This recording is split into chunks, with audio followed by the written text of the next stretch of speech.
Ambesa kwano Miyariki mafi Miyadi mangidi nyareta kufo Natali nyanja Nambwaka masova Timakiviza miyambinyano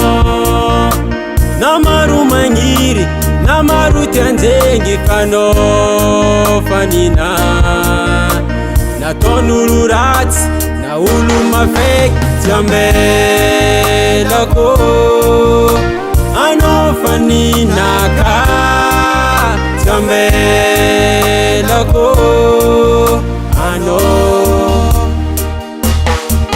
Ano zare kifutia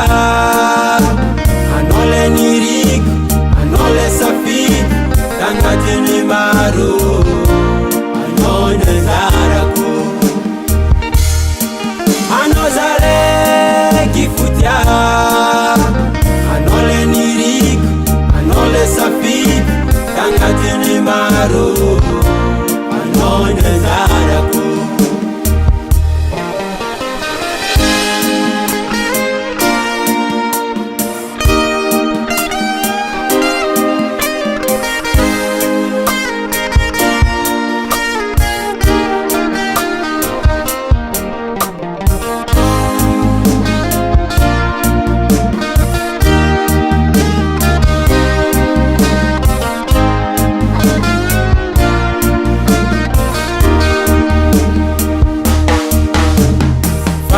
Ngala hamiro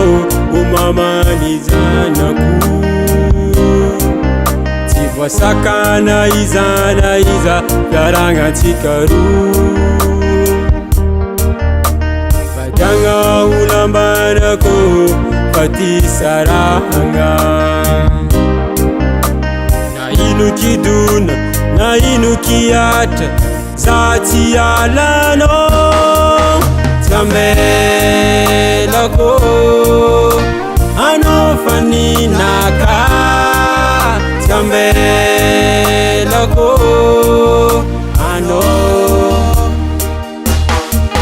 Ano zare kifutia Ano le nirik Ano le safid Tangati ni maru Ano nezaraku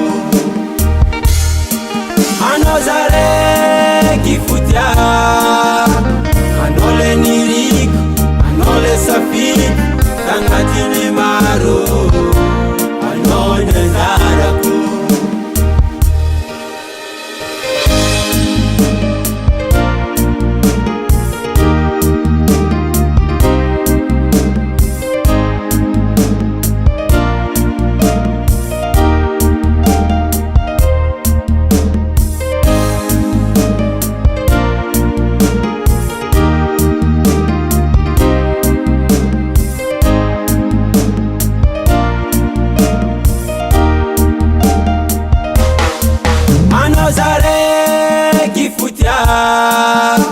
Ano le nirik,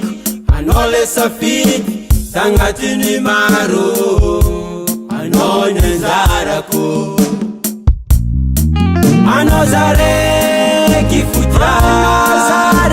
ano le nirik, ano le safid, tangati ni maru, ano nezaraku. Ano zare kifutia, Ano le ni